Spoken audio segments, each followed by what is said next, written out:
우리 함께 인사하겠습니다. 인사하실 때 정말 가을이 되었습니다. 이렇게 인사하겠습니다. 정말 가을이 되었습니다. 한 번 더 인사하실 때 한 주간도 승리하시기 바랍니다. 인사하겠습니다. 한 주간도 승리하시기 바랍니다. 예, 감사합니다. 오늘 비유 두 번째 시간인데요. 여러분 혹시 첫 번째 시간이 언제였는지 기억하십니까? 3개월 전에 했습니다. 매주 해야 되는데 헌신 예배가 있다 보니까 헌신 예배에 맞게 하다 보니까 이렇게 늦어져서 이제는 조금 진도를 빨리 나가려고 합니다. 비유 첫 번째 시간에 어떤 말씀하는지 혹시 기억하십니까? 예? 무슨 비유를 했죠? 예, 한번 생각해 보시기를 바랍니다. 한번 우리 홈페이지에 가시면 영상이 있으시니까 한 번 더 보시면 좋겠습니다. 오늘은 비유 이야기인데 여러분, 비유는 어떤 것을 설명하기 위해서 예를 들어서 설명하시는 예수님의 특별한 설교법입니다. 그래서 비유는 그냥 있는 그대로 해석하는 것이 아니라 비유는 해석하는 방법이 있습니다. 비유를 한번 해석해 보면은 굉장히 재미있어요. 굉장히 은혜롭고, 왜 예수님께서 이렇게 말씀하시고 나서 귀 있는 자는 들을지어다 이렇게 말씀하셨는지에 대한 이유를 알 수 있습니다. 오늘은 선한 사마리아의 비유에 대해서 함께 말씀을 보겠는데요. 지금 저 자막이 있지 않습니까? 저거를 계속 이렇게 열어놓을 것인데 저걸 한번 유심히 보시면서 말씀을 들으시면 좋겠습니다. 여러분, 예수님께서 복음을 전하시고 어떤 일들이 보통 마가복음, 누가복음, 요한복음, 또 마태복음 이렇게 네 복음서에 자주 겹쳐 있는데, 오늘 이 선한 사마리아 비유는요, 오늘 이 누가복음에만 유독 소개된 그런 말씀입니다. 성경에 있는 이야기 중에서, 비유 중에서 전 세계에서 가장 많이 알려진 비유가 바로 이 이야기예요. 그래서 예수 믿지 않는 사람들도 보통 선한 사마리아인 이 이야기는 거의 대부분 다 압니다. 여러분, 그래서 성경학자들 간에서 이 선한 사마리아인에 대한 비유, 해석이 사실은 비유 가운데 가장 많이 해석되어진 것이 이 이야기예요. 그러나 한 번도 통일되지 않은 결론으로 나아가고 있는 것이 이 비유라는 것입니다. 대강 이렇게 읽어보고 대강 해석해보면 대강 그 내용을 알 수 있지만, 이 내용을 자세히 살펴보면은 여러 가지 우리가 생각하기 어려웠던 점들을 많이 발견하게 되는 것이 이 이유라는 것입니다. 오늘 이 비유를 제가 크게 세 가지 관점에서 접근해 가려고 하는데요. 첫 번째로는요, 오늘 이 사마리아의 비유가 누가복음 10장 전체에서 어떤 위치에 있느냐, 이것을 한번 살펴볼 것이고요. 두 번째는 오늘 이 사마리아의 비유가 예수님 당시 그 사회적인 상황과 어떤 관계가 있느냐, 이것을 볼 것이고, 세 번째는 예수님께서 정말 말씀하시고자 하시는 그 핵심과 오늘 이 비유가 어떻게 연결되는가, 그런 세 가지 관점으로 이 비유를 보려고 합니다. 조금 어려워 보이시겠지만 잘 들어보시면 정말 재미있고 정말 은혜가 되는 그런 본문입니다. 첫 번째, 여러분, 이 누가복음 10장 전체에서 이 사마리아 비유가 차지하고 있는 위치적인 문제에 대해서 함께 말씀을 나누려고 합니다. 여러분, 이 사마리아의 비유가 왜 나왔냐면 10장 25절에 보면은요, 예수님과 율법 교사와의 대화 가운데에서 중간에 이 비유가 나오게 됩니다. 이 자막을 보시면 율법 교사가 첫 번째로 예수님께 질문을 해요. 뭐라고 질문하냐면, 선생님, 내가 무엇을 하여야 영생을 얻으리니까 물어봅니다. 영생에 대해서 물어봅니다. 그리고 무엇을 하여야 되는지에 대해서 율법 교사가 25절에 첫 번째 질문을 예수님께 하고 있습니다. 여러분, 그런데 예수님이 답변을 해 하셔야 되는데 답변하지 않습니다. 질문에다가 질문으로 받으시는 거예요. 뭐라고 말씀하시냐면 그 다음 절에 보면은 율법에 무엇이라 기록되었으며 내가 어떻게 읽느냐, 그렇게 질문하십니다. 어떻게 영생을 얻습니까? 라고 하는 질문에 도리어 율법에 뭐라고 기록되었으며 네가 어떻게 읽느냐, 다시 말하면 너는 어떻게 이해했느냐, 너는 어떻게 믿느냐, 너는 어떻게 적용했느냐, 이렇게 예수님이 반대로 대답을 하시는 거예요. 그때 이 율법 교사가 첫 번째 대답을 합니다. 예수님의 말씀에 대해서 27절에 이렇게 말합니다. 내 마음을 다하며 목숨을 다하며 힘을 다하며 뜻을 다하여 주 너희 하나님을 사랑하고 또한 내 이웃을 내 자신같이 사랑하라. 답변이에요. 율법에 영생을 얻는 길이 뭐라고 나와 있냐면 모든 것을 다해서 하나님을 사랑하고 또 너 자신처럼 이웃을 사랑하는 것이 바로 영생의 길입니다. 이렇게 이야기합니다. 여러분 그렇다면은 율법 교사가 예수님께 영생의 길에 대해서 몰라서 질문했느냐? 그것은 아닌 거예요. 분명히 압니다. 알고 있는데 여러 가지 이유 가운데 예수님께 이런 질문을 했고 예수님의 대차 질문에 이런 답변을 합니다. 근데 여러분 여기서 예수님의 첫 번째 명령이 나와요. 질문, 대답, 그 다음에 명령이 나오는데 29절에 이렇게 말합니다. 이를 행하라. 그러면 살리라. 율법 교사의 질문, 예수님의 재차 질문, 율법 교사의 대답, 예수님의 명령. 마무리가 명령이에요. 네가 그렇게 안다면 그렇게 행하라. 그러면 살리라. 여러분 영생을 어떻게 얻습니까? 영생이라는 말은 영원토록 산다는 거 아니겠습니까? 그 영생에 대해서 일을 행하라. 그리하면 영생하리라. 그렇게 답변하신 거예요. 이것이 예수님과 이 율법 교사의 첫 번째 대화의 단락입니다. 두 번째, 그렇다면 이 율법 교사가 29절에 또 물어봅니다. 그러면 내 이웃은 누구입니까? 내가 하나님을 사랑해야 되는 것이고 두 번째로 내 이웃을 사랑하는 것인데 내가 하나님을 사랑하는 것은 알겠는데 기도하고 예배하고 제사드리고 봉헌하고 알겠는데 그러면 내 이웃을 내 몸과 같이 사랑하기 위해서는 내 이웃이 누군지 알아야 될 거 아닙니까? 그 물어봅니다. 그러면 내 이웃이 누구입니까? 율법교사의 두 번째 질문이에요. 그런데 예수님이 이 비유를 설명하기 위해서 이 두 번째 질문에게 답변하기 위해서 오늘 이 선한 사마리아의 이야기를 하고 계시는 거예요.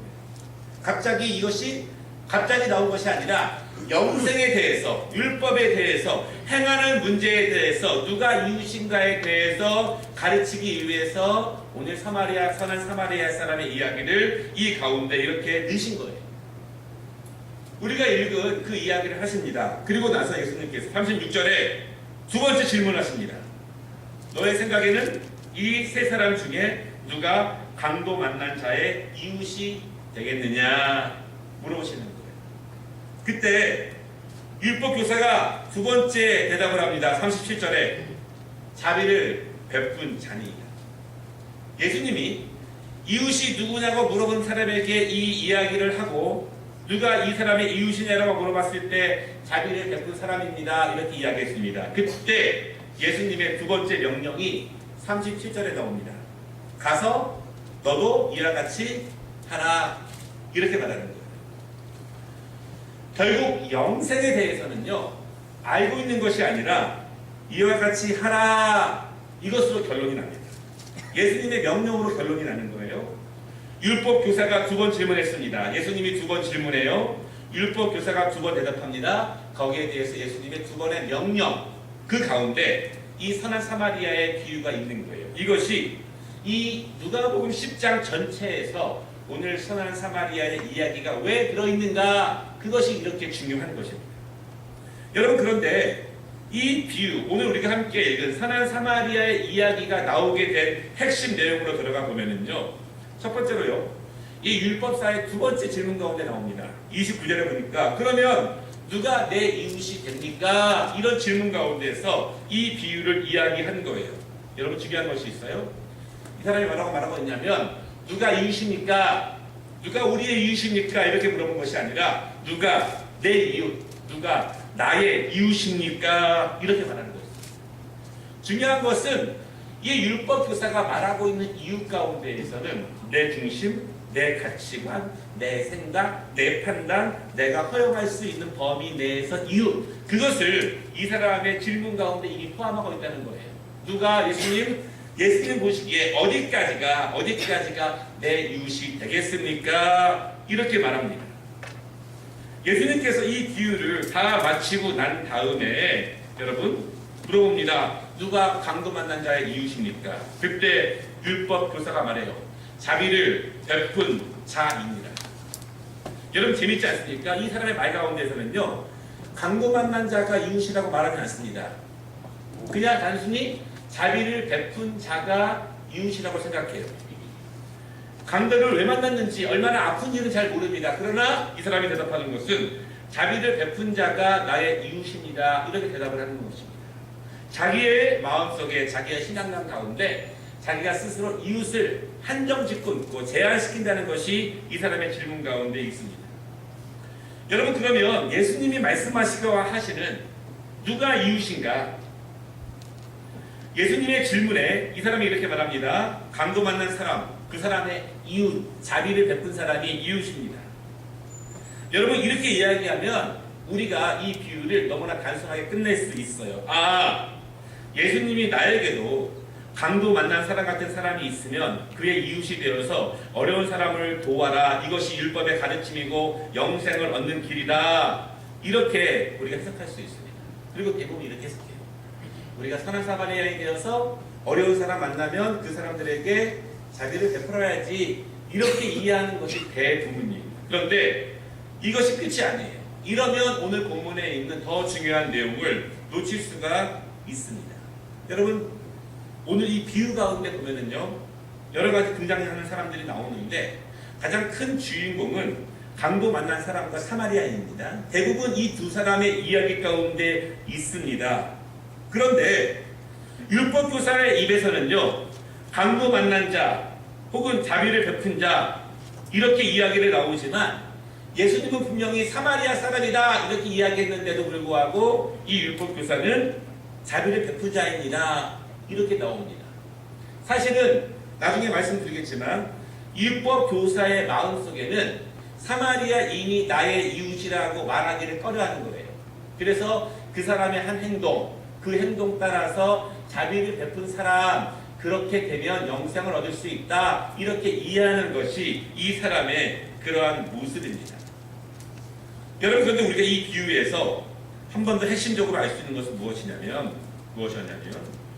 예수님은 이 율법 교사에게 율법의 가르침이 무엇이냐 이렇게 물어봤죠. 영생에 대해서. 그런데 율법 교사는 율법에 있는 내용을 지식적으로 대답합니다.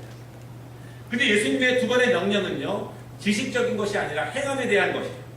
이를 행하라, 그러면 살리라. 가서 너도 이와 같이 하라.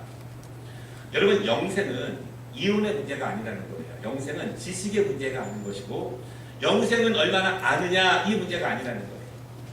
율법교사는 그것을 가지고 이야기했고 그것을 가지고 접근했지만 예수님의 말씀은 영생이라고 하는 것은 이론과 지식의 문제가 아니라 행함의 문제이다 그렇게 말합니다. 내가 얼마나 알고 있느냐 그 문제가 아니라 내가 어떻게 살아가고 있느냐, 내가 아는 만큼 살아가고 있느냐, 내가 아는 만큼 행하고 있느냐, 이것이 오늘 예수님께서 율법 교사에게 가르치시고자 하시는 영생에 대한 문제, 율법의 본래 뜻에 관한 문제라는 것입니다. 두 번째로, 오늘 이 선한 사마리아인의 비유와 당시 예수님 당시의 사회적인 상황과의 연관성을 잠깐 살펴보려고 하는데요. 여러분, 이 비유 가운데 30절에 보면은요, 이렇게 말합니다. 어떤 사람이 예루살렘에서 여리고로 내려갔다 이렇게 말해요. 누군지 몰라요. 어떤 사람입니다. 어떤 사람? 불특정한 사람이에요. 누구나 될 수 있는 사람입니다. 누구나. 그런데 그 사람이 강도를 만났습니다. 강도는 어떤 사람인지는 모르지만 뭘 하는 사람인지는 알죠. 강도가 어떠한 일을 하는 사람인지는 잘 압니다.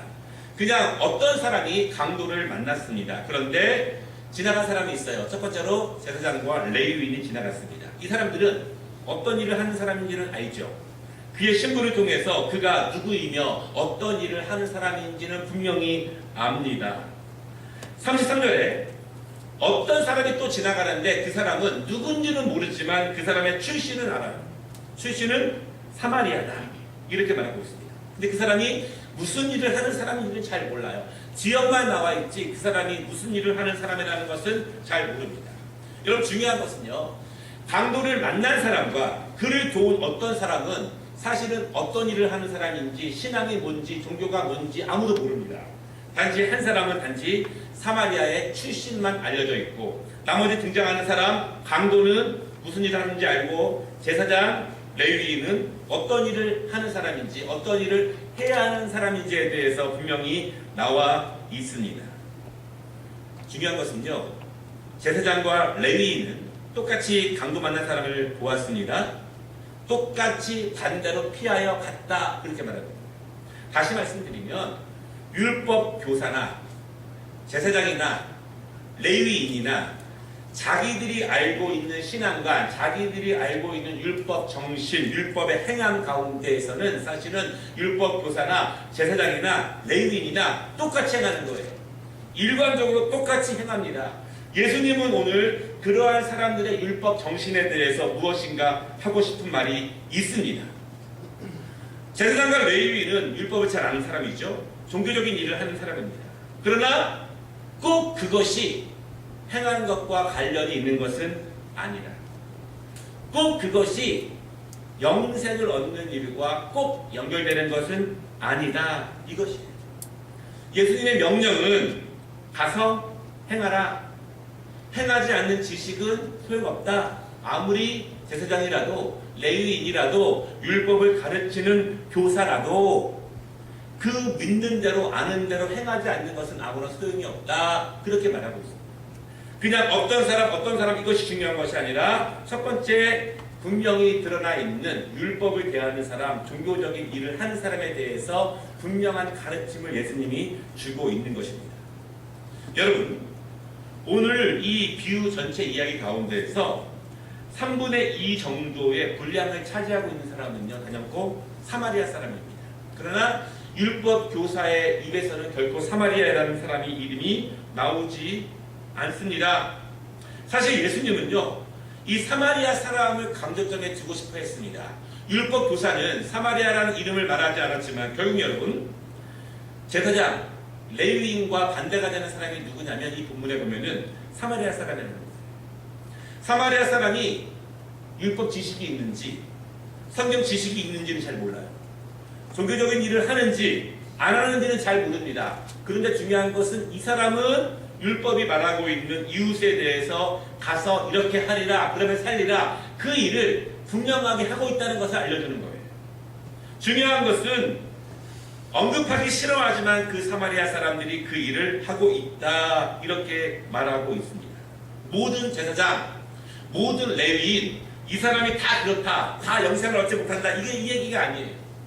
예수님께서 이 사람들의 예를 들어서 강조하는 것이 아무리 종교인이라도, 아무리 신앙생활을 오래 한다 할지라도, 아무리 성경 박사라고 해도, 율법 교사라고 해도 행하지 않으면 소용없다. 이것이 오늘 선한 사마리아인의 비유에 나오는 한 가지 강조입니다.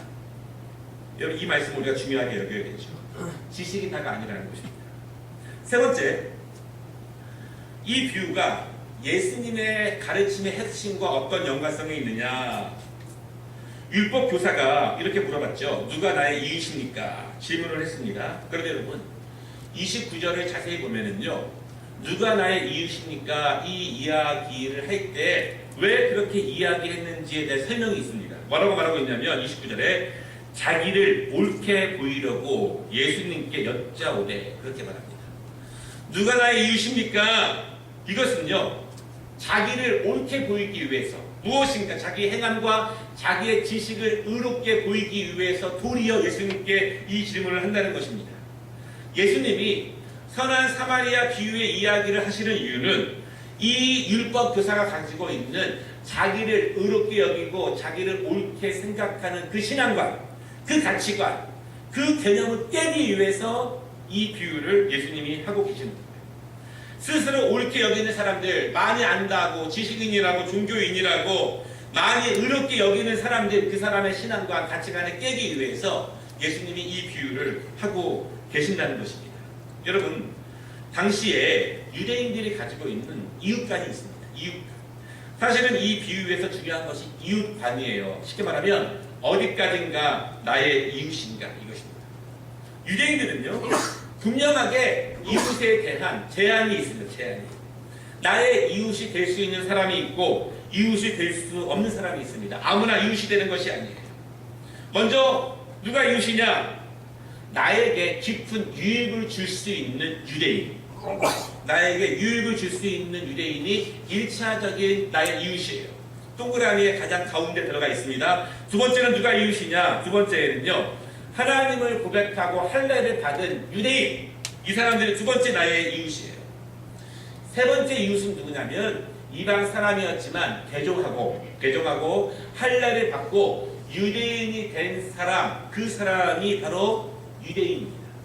여러분, 여기까지가 이웃이에요. 이것이 유대 사람들의 이웃입니다. 여러분, 재밌는 게 있어요. 이렇게 말하죠. 자기의 스스로 옳다고 하는 것을 증명하기 위해서 이 비유를 말합니다. 그럼 바리새인들이 어떻게 기도했죠? 길거리에서 크게 기도합니다. 여러분, 크게 기도하는 것은 중요해요. 굉장히 좋은 거예요. 근데 거기 말하고 있냐면 스스로를 옳게 보이려고 이렇게 거기도 언급이 되어 있습니다.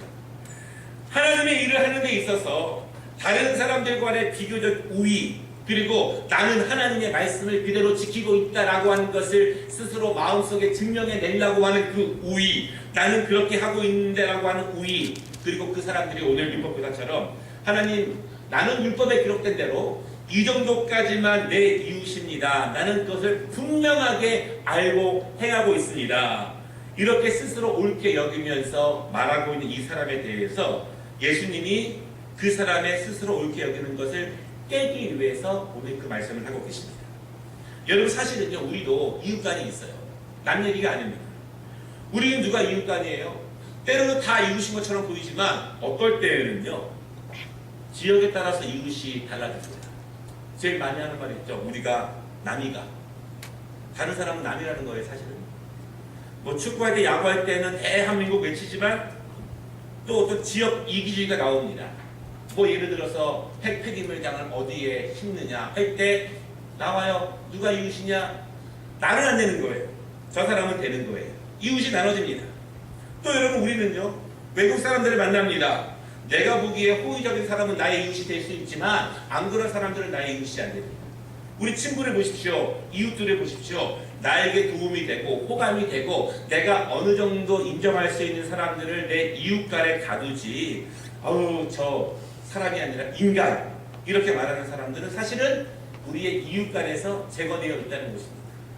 오늘 우리도 그렇지만 율법 교사, 레위인들, 제사장들이 이렇게 가지고 있는 거예요. 그러면서 뭐라고 말하냐면은 영생이 어디서 옵니까?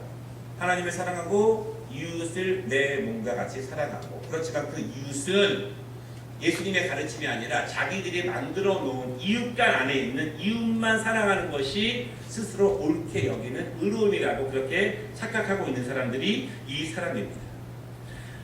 예수님이 여기서 말씀하고자 하시는 강조가 무엇이냐? 여러분, 예수님은요, 3년 동안 이 땅에서 사역하셨는데 사실 예수님의 이웃은 유대인들이 말하고 있는 이웃과 정반대의 사람들입니다. 예수님은 세리, 죄인들과 친구가 되셨습니다. 관음하는 자를 용서하셨고요. 정결하지 않은 병자들, 특별히 거룩하지 않고 소외된 문둥병자들과 같이 하셨습니다. 거짓말을 일삼는 목자들, 무식한 어부들, 남편이 많은 수가성 여인들, 이방 지역까지 다니시면서 거기에 귀신 들린 자들, 병자들을 예수님이 고쳐주셨습니다. 예수님은 율법적으로 보면은요, 스스로 옳게 못 여겨요. 왜냐하면 율법 정신이 예수님은 정확히 행하지 않았기 때문에 예수님은 의롭지 않습니다. 그런 예수님은 이 말씀을 하고 계시는 겁니다. 예수님께서 이 말씀 가운데 하시는 말씀이 있습니다. 그럼 누가 우리의 이웃인가? 예수님에게 있어서 이웃은 꼭 종교가 같아야 하는 것은 아닙니다. 예수님에게 있어서 이웃은 꼭 같은 인종이어야 하는 것도 아닙니다. 예수님에게 있어서 이웃은 특정한 직업, 특정한 신분, 특정한 건강, 특별한 그 사람의 사회적 위치가 이웃을 구별하는 것은 아니라는 것을 예수님이 말씀하시는 것입니다. 그러나 유대인들은 이웃을 어떤 이유 간에 분명히 구별하면서 내가 허용할 수 있는 이유가 그렇지 않은 이유, 그런데 내가 할 수 있을 만큼만 사랑하면서 그것이 영생에 이르는 의로운 길이라고 말하기 때문에 예수님은 오늘 그것을 깨시는 거예요. 결국 여러분 이 비유가 선한 사마리아 사람, 다시 말하면 어떤 사마리아 사람, 이것이 이 비유의 가장 큰 제목이에요. 사실 중요한 것은 사마리아 사람이라는 거예요.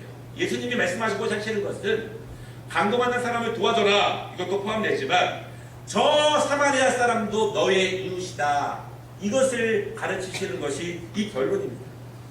여러분, 예수님 당시에 사마리아 사람들은요, 유대인들에게 가장 큰 멸시를 당하던 사람이었어요. 왜냐하면 우리가 새벽마다 열왕기 하를 배웠죠. 이제 솔로몬 왕 이후에 큰 이스라엘이라고 하는 나라가 반으로 날라지지 않습니까? 북쪽 10개 지파는 이스라엘, 그래서 수도는 거기는 사마리아, 남쪽은 유다라고 불리면서 수도는 예루살렘, 다윗의 자손들. 근데 먼저 이스라엘이 멸망합니다. 아수르가 이스라엘을 멸망시켜요. 북쪽을 멸망시키고 사마리아에 많은 외국인들이 옵니다. 그러면서 그 사마리아가 어떤 도시가 되었냐면, 외국인들이 많이 오게 되니까 피가 섞이는 거예요. 그래서 우리식으로 말하면 많은 혼혈적인 사람들이 계속 그 안에 생산하게 되고, 많은 우상적인 면도 그 안에 자랍니다. 그리고 북쪽, 이 남쪽에 있는 유다의 예루살렘은 그래도 순수성을 회복하기 시작했어요. 그런데 예수님 당시에 돼도 이 예루살렘에 있는 사람들이 저 사마리아 사람들을 무시하는 거예요. 왜냐하면 저들은 피가 섞인 사람들, 불순한 사람들, 정결하지 않은 사람들, 거룩하지 않은 사람들, 우리의 이웃이 절대 될 수 없는 사람들, 이렇게 반복하는 거예요. 예수님이 그래서 수가성에 가시고 사마리아에 가시는 것은 정말 큰 대단한 그런 일입니다. 이방인도 할례만 받으면 이웃이 될 수 있지만 절대로 사마리아 사람들은 이웃이 될 수 없는, 가장 끝에 있는, 바로 옆 동네 사는 사람이지만 가장 끝에 있는 이웃이 될 수 없는 사람이 바로 사마리아라고 하는 거예요. 그런데 그 사람이 자비를 베푼 사람입니다. 그래서 율법 교사는 끝끝내 사마리아 사람입니다, 이 말을 못하는 거예요. 끝끝내 자비를 베푼 사람입니다, 거기까지밖에 얘기를 못하게 됩니다. 유대인들, 레위인들, 제사장, 또 율법 교사는 결국 자신의 이웃권을 가지고 사마리아 사람을 멸시했지만, 이 사마리아 사람은요, 누군지도 모르고 단순하게 고통당하고 있는 강도 만난 사람을 위해서 자신의 모든 것을 다 쏟아서 그를 살렸습니다. 중요한 것은 나의 모든 것을 다 쏟아서 그를 살렸다. 전혀 모르는 사람을, 우연히 만난 그 사람을, 어떤 사람인지도 모르는데 그 사람의 신분도 모르고 직업도 모르고 인종도 모르고 그 사람의 종교도 모르는데 그 사람을 살렸다. 이것이 선한 사마리아인의 모습이죠. 여러분, 이렇게 한 사람이 있습니다. 누구냐면 예수님이에요. 결국 이 선한 사마리아 비유에서 이 사마리아 사람은 예수님의 사역, 우리의 모든 거 묻지 않으시고 보지 않으시고, 우리가 어느 나라 사람이냐, 어느 인종이냐, 얼마나 많이 가지고 있느냐, 정결하냐, 그렇지 못하느냐, 지식이 있느냐 없느냐 보지 않으시고, 우리의 모든 것을 쏟아서, 그분의 모든 것을 쏟아서 우리를 살리신 예수님의 모습과 이 사마리아의 사람의 모습이 함께 연결되고 있는 것이 오늘 말씀의 결론입니다. 여러분, 우리가 지식이 중요해요. 성경 공부하는데 열심히 해야 합니다. 그러나 배우는 것과 행하는 것, 사는 것이 함께 나아가야 합니다. 또 너무 일만 하고 말씀에 기본되지 않게 일을 하게 되면 자기의 소견에 오른 대로 막 나갑니다. 중요한 거 아니에요.